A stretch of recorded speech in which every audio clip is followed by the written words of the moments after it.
그 서로의 역을 맡은 이유가 이제 궁금하다고 하셨는데 그걸 뭐 조금 이렇게 언급을 하셨고 비슷한 질문이 있어가지고 혹시 이 역할을 바꿔도 뭐 괜찮았을 것 같다라는 이제 의견이 있는데 어떻게 이제 생각을 하시는지. 일단은 그 N을 뒤집은 이유는요, 한 명은 김정도가 한 명은 박평호다라고 생각을 했고요. 가운데 N자가 이렇게 움직이면서 이제 이어지는, 그래서 박평호와 정도가 한 몸으로 이어지는 그 선을 이제 만들고 싶었는데, 그게 N자가 제대로 쓰다 보면은 이렇게 내려가게 되더라고요. 그래서 이제 그거를 일부러 뒤집어서 상승곡선하는 것 같은 그런 느낌을 주면서 영화가 앞으로 계속 상승해서 갈 것이다라는 어떤 그런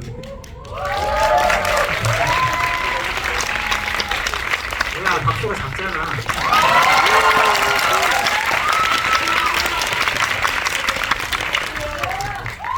그런 이미지적인 어떤 그런 디자인을 조금 더 이제 생각을 하게 됐었고요. 그리고 이제 물론 이제 역할을 당연히 바꿔서도 한번 고민을 해볼 수도 있죠. 하지만은 제가 우성 씨만큼 김정도로 잘해낼 수 있는 자신은 전혀 없습니다.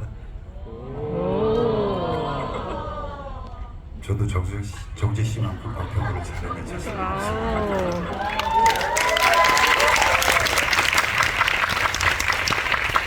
영화를 좀 관객분들은 뭐 두 분이 또 바꾸셔도 뭐 괜찮았을 거라는 생각이 들죠. 네.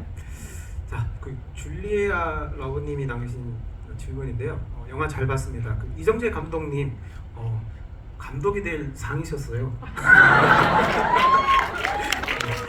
신세계에도 함께 출연했었던 황정민 배우의 특별 출연이 무척 인상적이고 촬영 에피소드까지 궁금하다고 이제 질문을 남겨주셨는데 제가 좀 덧붙이자면 그 관객분들이 인지하고 있는 유명한 배우분들이 잠깐씩 등장할 때 사실 어떻게 보면 좀 굉장히 좀 위험할 수도 있다는 생각이 들거든요. 왜냐하면 전체적인 어떤 이야기의 흐름을 딱 끊어버릴 수 있는 그런 좀 위험도 있을 것 같은데 다행히 이 영화에서는 그런 분들이 이렇게 뭔가 부각이 되기보다는 그 어떤 이야기와 어떤 상황 속에 잘 묻혀 들어갔다는 생각이 드는데요.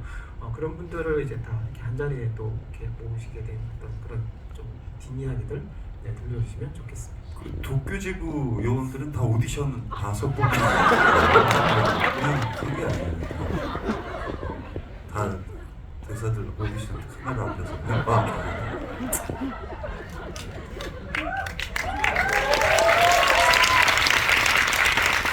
이제 우성 씨와 또 이제 함께 공동 제작을 하게 된 그 사나이 픽처스 한재덕 대표님과 또 이렇게 이제 친분이 굉장히 이제 두터우신 분들이 이제 대거 참여하셨고, 물론 이제 저도 이제 친분은 있지만 아마 두 분의 어떤 이유가 더 크지 않았나 싶고요.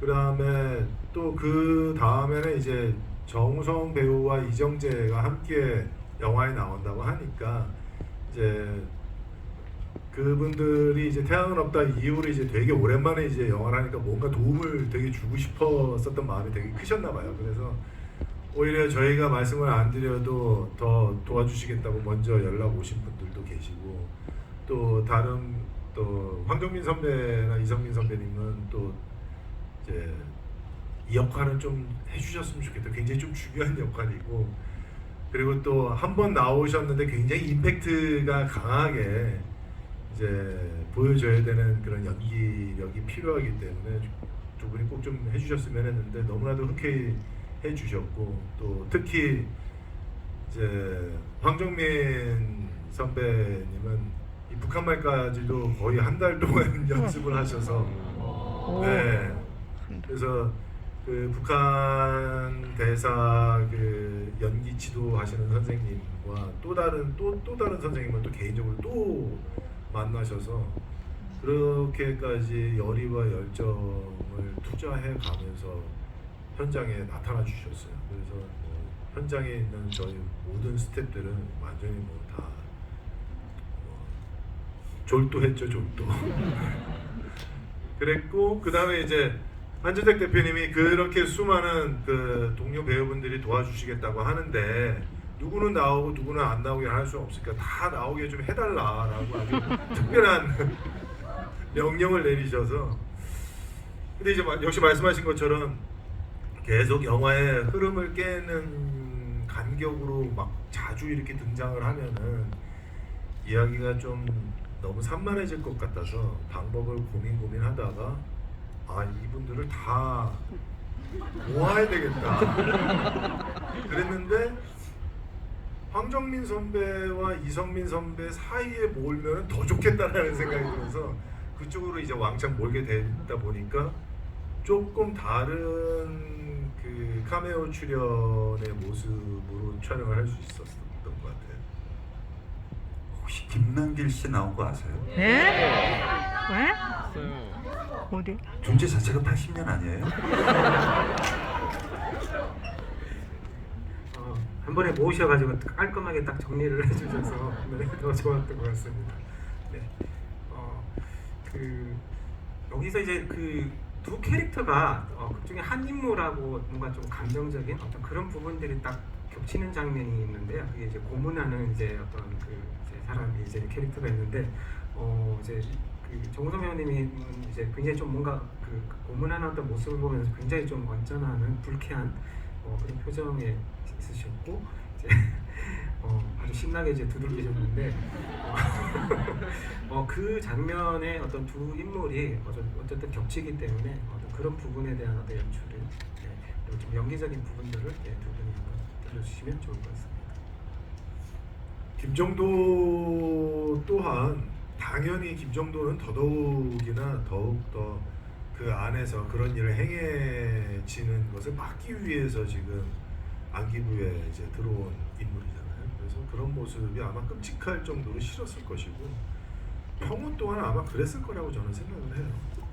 네, 평호도 어떻게 자기의 시민을 저런 식으로 자기 정권의 입맛에 맞게 저렇게 할 수 있을까라는 생각을 항상 가졌었던 인물이라고 생각했는데요.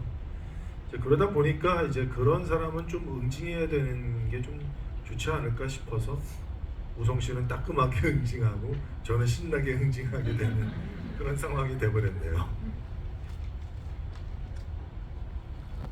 그게 이제 그 폭력에 대한 어떤 경멸, 불편함, 표정을 사실은 드러내면 안 되는 공간이잖아요. 저기 직원들이 보고 있고. 근데 또 그래도 된다라는 결정을 내릴 수 있었던 건 자백을 빨리 하지. 너 때문에 피곤하지 않니?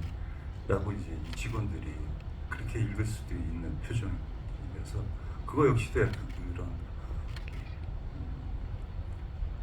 그 양가적인 어떤 태도를 내포하고 있는 주기적 자세였다라고 저는 그래서 이제 아주 편하게 그 폭력에 대한 불편함의 표정을 낼 수 있었던 거죠. 그 장면으로 인해서 그 어떤 이 두 인물이 가지고 있는 어떤 신념이 더 분명하게 전달이 된 것 같거든요. 왜냐면 이제 그 직업적으로 봤을 때 그런 것들을 수시로 이제 80년대니까 비일비재하게 벌어질 텐데 그런 속에서도 이 폭력에 대한 어떤 고문에 대한 어떤 그런 행위들을 보면서 굉장히 어떤 불쾌한 그리고 이제 또 한 번은 이제 아주 신나게 이제 두들기면서 뭔가 좀 어떤 좀 대리 만족, 대리 쾌감을 느낄 수 있는 그런 장면이 아니었던가 생각이 듭니다. 이제 시간이 다 돼가지고 이제 마지막으로 이 영화에서 또 빠뜨릴 수 없는 게 저는 그 아무래도 그 일본 어떤 도로에서 벌어진 어떤 총격전 그리고 마지막에 이제 그 방콕을 배경으로 해서 벌어지는 그 총격전과 그리고 폭파 장면인데요. 그 장면들의 어떤 구성에 대해서 한번 또 재밌는 얘기를 들려주시면 좋을 것 같습니다. 실제 또 규모 있게 막 터뜨렸다고 하시는데 사실 한국판 스파이 영화 중에서 근사하고 좀 멋진 스파이 영화를 오랫동안 기다려왔습니다. 저도 그렇고요. 또 그러한 멋진 스파이 영화가 나한테 제안이 오면 정말 좋겠다라는 생각을 굉장히 오래전서부터 했었거든요. 근데 이제 어떻게 제가 제작을 하게 되다 보니 시나리오를 또 쓰다 보니 한국판 스파이 영화가 외국도 가고 또 그러면서 그 외국을 간다라는 것이 그냥 단순히 볼거리 위주로 간다는 것이 아니라 뭔가 조금 더 일을 좀 더 진짜같이 하는 그런 모습을 더 보여주고 싶었습니다. 그러다 보니까 일본에서의 어떤 그런 작전 같은 것도 이제 하게 되는 걸로 한번 써봤으면 좋겠다.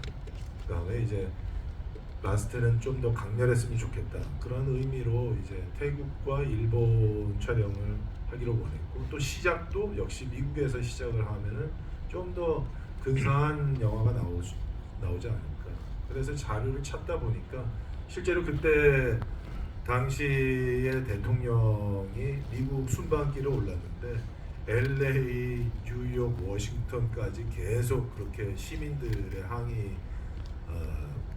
항의가 그렇게 아주 굉장히 거세질 좀 가는 곳마다 계속 거세질 정도로 있었다라는 어떤 그런 뉴스와 신문을 접하게 돼서 이 장면에서부터 하면 좋겠다라고 해서 워싱턴과 일단 일본과 태국을 가는 그런 시나리오를 썼는데 사람들이 다 저보고 미쳤다라고 했어요. 이거를 다 다니면서 촬영을 하고 지금 제작비가 얼마나 나올 텐데 이거 말도 안 된다.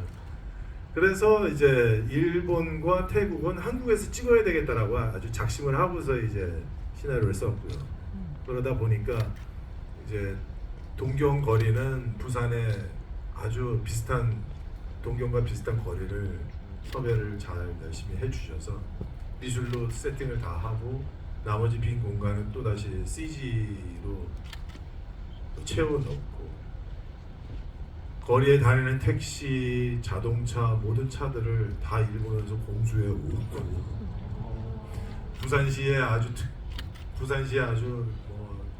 큰 지원을 받아서 주말마다 거리를 막아서 총격 액션을 찍을 수 있었고 그래서 너무나도 감사한 분들이 너무 많이 계시고 태국 같은 경우는 시나리오 쓸 때 어디 리조트나 골프장에서 좀 찍으면 적당히 잘 세팅해서 찍으면 되지 않을까라고 생각했는데 리조트와 골프장이 장사를 열심히 하셔야 되는데 그걸 빌려주기가 만무한 거죠. 그래서 강원도 고성이라는 곳에 산 중턱에 아주 평평하면서 널찍한 공터가 있어서 거기에 야자수로 몇십 그루를 거의 다 심고 길을 아스팔트를 다 깔아서 만들고 그 다음에 이제 사원을 이제 건물을 갖다 세 동을 다 지어놓고 그 다음에 이제 촬영을 이제 하게 됐죠. 그러면서 맨 마지막에 그 대규모 폭발 장면은 저희 이제 특효 감독님도 20몇 년 만에 가장 큰 폭발 장면이었다라고 말씀을 하시면서 아주 스태프분들도 뭐 저도 뭐 모든 배우분들이 참 특별한 경험이었어요.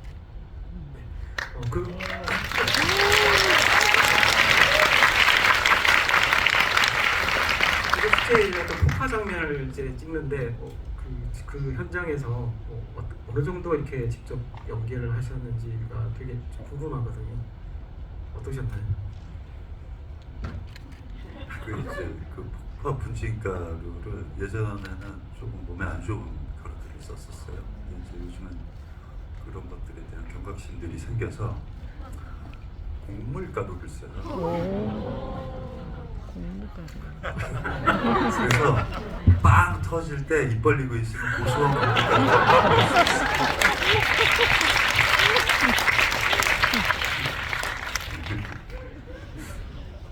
그랬습니다. 진짜 이런 걸로 드실 분이 그렇진 계시나? 않고요. 연기는 해야 되니까. 뭐 위험한 신들 같은 거 직접 많이 또 연기를 하셨을까요? 네, 했잖아요. 차 갖다 바꿨다가 떨어지고.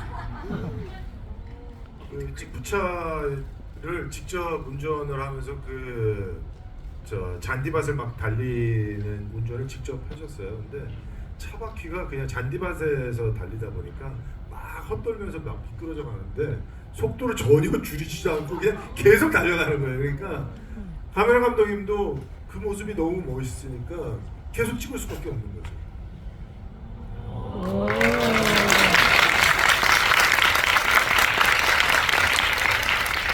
제가 드라이브를 좋아해요. 예, 1시간 10분